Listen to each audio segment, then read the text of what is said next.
Hello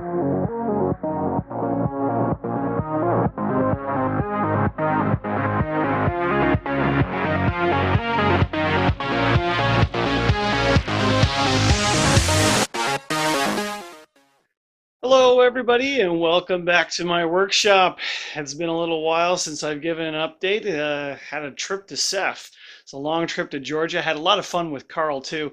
And maybe if you catch up with me at an event sometime, I'll tell you about that trip. There's a lot of driving on Carl's part, not mine, let me tell you.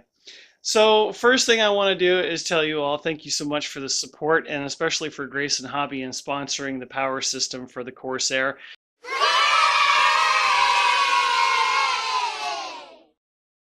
Corsair flies great. She's heavy, but she does fly very well. And I did have a problem on landing. Obviously, if you saw the maiden video, I had forgotten to grind flat spots in my landing gear wire. Rookie mistake. Seems like we've all done it at least once in our life, and here's maybe twice or three times for me now. Either way, I've corrected that. I took the whole landing gear apart. I cut a little piece of wood out and took the whole landing gear out and the ground flat spots, everything's fixed. Put back together, landing gear is fine. No damage to the airplane during that hard landing. Nothing was really bent out of shape either, so we're all good there. I have gone forward and started to do some readjustment of the canopy. The one side in the video, the maiden video, the canopy wasn't closing exactly right, so I'm still working on that and fixing that issue. It's just an aesthetic thing. It works. It's not the greatest system, but just trying to refine it as I go. Something to tinker with. In the meantime, I've also been working on assembling the cockpit.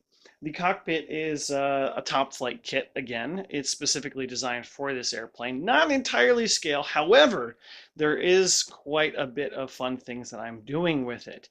I am animating the cockpit controls. I have animated the rudder pedals. The rudder pedals move back and forth, and I'm using ultra micro servos to do all of this animation. I've also been able to animate the throttle. The throttle is also using one of these ultra micro servos, and that works great. I had to do a little bit of adjustment here and there when I finalized the servo mount, but and also I have been working on the yoke in the cockpit floor.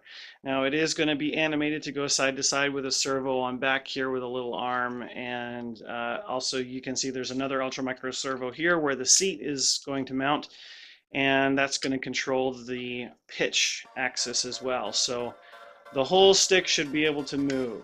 So while I get going on that, you know, I've been doing a little tinkering here and there when I got back from SEFF. I was extremely exhausted, and I just puttered here and there little things. I had gotten some retracts for the Dauntless, and I installed those on the Dauntless and flew the Dauntless, and the flat spots in the landing gear on those were not flat enough apparently, so I had to grind those down a little bit more.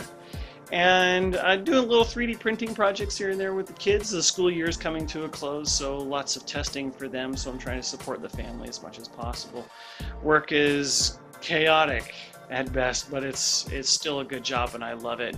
It's nice to be able to come home and unwind in my workshop, even though it's excruciatingly messy right now.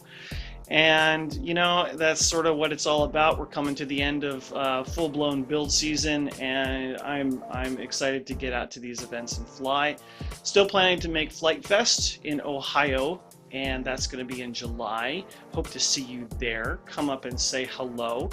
I am volunteering at the event, so if you see my airplanes, you know where I am, but more than likely I'll be on the flight line, as Andre Rousseau still needs to give me a formal assignment. Other than that, I'm looking forward to not a whole lot else. My summer is pretty booked with work activities. I need to be on call and be prepared to do whatever for a lot of the things that I've got going on there. Including going to some conferences, one in North Carolina possibly, and the other in Boston. Don't know which, but one of those two probably.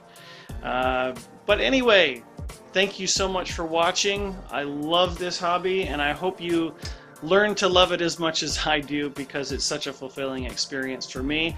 I'm Joshua Orchard, and thank you so much for stopping by the workshop today.